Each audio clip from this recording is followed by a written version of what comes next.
이제는 피크. 자, 표준원가 하겠습니다. 여기가 좀 셉니다. 자, 표준원가. 자, 보실게요. 표준원가. 뭐냐면, 여러분, 실제로 우리가 원가 계산은요, 3개가 있어요. 3개. 자, 여러분들이 배우신 원가는 그 실제 원가 계산은 모든 직접 재료비든 직접 농업이든 제조 간접비든 다 실제 쓰는 거고요. 그 다음에 우리가 정상 원가는 직접 재료비하고 직접 농업이 실제, 그리고 제조 간접비는 예정, 맞죠? 그렇게 쓰는 거고, 표준 원가는 아예 모든 금액을 사전에 정해요. 사전에 정해가지고 우리가 예정치를 씁니다. 예정치. 그렇죠? 왜냐하면 미리 원가를 우리가 통제하기 위해서예요. 표준 원가. 그러니까 말 그대로 회사가 이렇게 잡는 거예요. 회사가 과거에 제조업을 당연히 여러분들 오랜 기간 했겠죠. 일반적으로요. 오랜 기간 했으면 물가 상승이라든지 이런 것들 나올 거란 말이에요. 당연히. 통계청 자료도 확인해 보면 되고. 그죠? 괜찮아요? 나라일은 이렇게 이러면서. 어디 갔었더라? 예. 그래가지고요. 자, 그래가지고 우리가 회사 입장에서는 물가 상승률을 고려해가지고 예를 들어 재료라고 할게요. 그럼 재료다라고 하면 재료 하나당 얼마 주고 사오면 되겠다. 물가 상승 고려해서 원자재 값도 이 정도 됐으니까. 맞죠? 이런 표준을 세워놓는 거고. 그 다음에 내가 만약에 홍삼을 제조한 업체다. 라고 하면 홍삼 킬로 우리가 한 개당 몇 킬로그램 투입하면 되겠다. 이런 것들 있잖아요, 여러분. 이런 것들을 사전에 표준을 정해 놓는 거예요. 알죠? 그럼 표준을 정해서 이렇게 되는 거예요. 내가 만약에 예를 들어가지고 하나당 홍삼 원액 하나당 원래 500원 주고 사야 돼요. 근데 알고 보니까 550원을 주고 사온 거예요. 예상치 못했죠. 나 물가 인상도 고려했는데. 알죠? 알고 보니까 거래처한테 낚였어. 뭘 낚였냐면 거래처의 말빨에 우리 그 구입하는 종업원이 거래처의 말빨에 넘어가가지고 그렇잖아요. 여러분 가끔씩 말 잘하는 분들 계시죠? 맞죠? 사기꾼 만드는 그런 해가지고 50원 더 주고 산 거예요. 그럼 그런 것들 관리해야죠, 여러분들. 맞죠? 그리고 투입을 원래 2kg 한 개당 2kg 투입하기로 돼 있었는데 1.5kg을 투입했대요. 맞죠? 그러면 투입을 적게 했죠. 적게 하면서 제품 만들었으니까 이득 본 거잖아요. 물론 단점을 얘기할 거예요. 단점이 뭘까요? 이게 표준원가의 단점은 뭐냐면 일단 모든 걸 금액으로 측정해요. 그러다 보니까 만약에 여러분 생각해보세요. 홍삼이 원래 2kg 들어가야 되는데 1.5kg 들어가면 분명히 한 개당 덜 들어갔으니까 원가는 줄였죠. 그럼 사람들이 먹으려고 할까요? 아니겠죠. 근데 이런 것들 무시해요. 알죠? 그냥 금액이 2kg 투입돼야 되는데 1.5kg만 투입했어? 잘했네. 뭘 잘해. 누가 홍삼이 많이 들어가 있어야 먹지. 먹으면 막 물 만나만 할 거 아니에요. 사람들이 이용 안 하겠죠. 그런 거 무시하고 투입했다 이런 거 보는 거예요. 그래서 뭐라고 돼 있냐면 나중에 하시겠지만 비재무적 측정치를 무시한다. 비재무적. 재무적이 아닌 걸 무시한다 이렇게 돼 있어요. 이해되세요? 자, 그래서 여기 보시죠. 그래서 우리가 말 그대로요. 표준 원가는 뭐냐면 달성하고자 하는 목표예요. 목표. 표준을 세우는 겁니다. 이 표준의 목표를 달성하겠다. 그렇죠? 달성을 하고자 하는 원가를 우리가 표준 원가다라고 하고요. 왜 글씨가 있다고 그러지? 우리 시험에 가장 많이 낸 건 얘예요. 여기. 그럼 우리가 표준과 방금 설명드렸지만 실제하고 비교를 하는 게 진짜 중요해요. 공장에서. 물론 시험에서도 중요하고요. 그래서 우리가 실제 발생한 원가와 우리가 표준 원가의 차이를 분석을 해가지고 각 부서의 성과 평가하는 거 있죠. 맞죠? 성과를 평가하게 되면 당연히 여러 원가를 적게 쓰면 상여금 같은 거 많이 나가겠지 또. 맞죠? 그러면 난 이쁨 받으려고 하고 상여금 받으면 얼마나 사람이 의욕이 생겨요. 앞으로 더 잘해야지 이렇게. 맞죠? 근데 내가 만약에 원가를 좀 더 썼어요. 많이 써가지고 상여금을 많이 못 받았어. 못 받았어 아예. 그죠? 그럴 수도 있죠? 못 받았으면 다음부터 잘해야지 이런 동기부여도 되겠고. 이해되시겠어요? 그게 표준원가 계산. 자, 그럼 일단 장점부터 여기다 쓸까요? 일단 이건 무시하고 장점부터 먼저. 죄송해요, 이것도 좀. 여기서부터 해야 되는데 참 어디 가냐. 어디 갔니?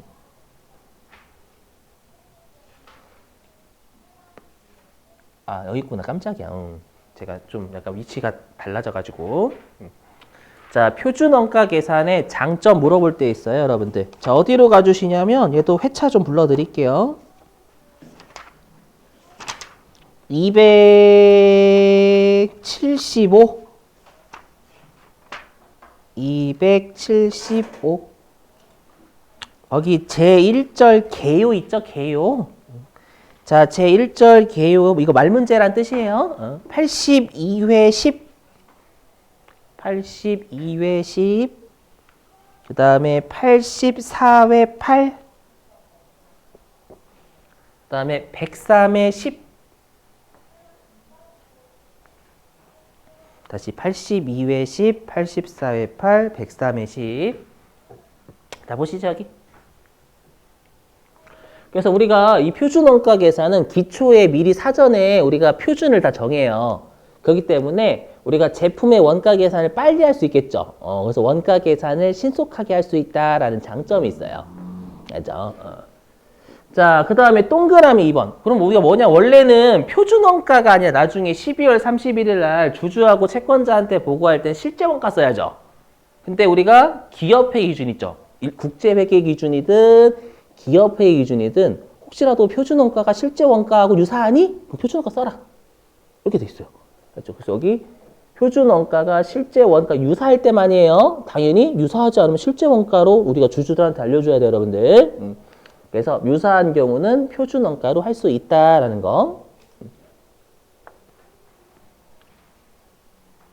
그 다음에 동그라미 3번. 당연히 여러분들 우리가 아까도 말씀드렸지만 회사가 계획을 세우는 게 계획이라는 거 여러분 좀 약간 추상적이죠. 그 계획을 금액으로 한 게 우리가 예산 짜는 거잖아요. 각 부서들마다. 앞으로 이렇게 쓰자. 라고 하는 계획을 금액으로 정하는 게 예산 정하는 거죠, 여러분들. 그래서 우리가 예산을 편성하는 데 도움이 돼요. 예산 편성은 일반적으로 기초하잖아요. 그죠?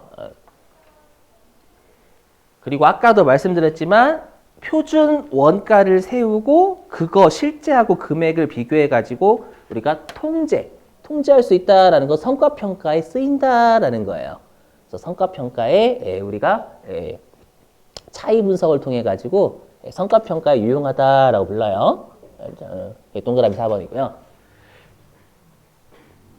동그라미 5번은 표준입니다. 표주 원가는 뭐야? 표준입니다. 표준.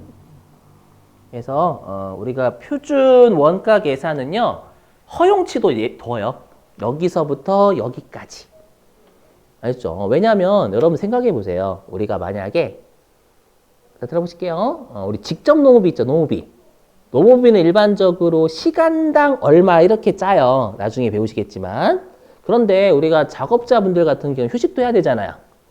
알죠? 휴식도 해야 되고 그 다음에 예기치 못한 우리가 사고도 발생할 수 있고요. 그렇죠? 그런 예외도 다 우리가 잡아요. 아셨죠? 근데 그 예외보다 또 뭔가 사건이 발생하면 허용 가능한 범위를 초과할 수 있잖아요. 여기서부터 여기까지는 발생할 수 있겠다라고 했는데 그 범위를 넘어선 거예요. 맞죠? 그럼 그 범위를 넘어선 건 우리가 별도로 관리를 해야 되겠죠.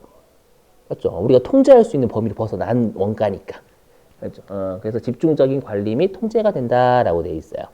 이게 장점입니다, 여러분들. 밑 좀 칠게요.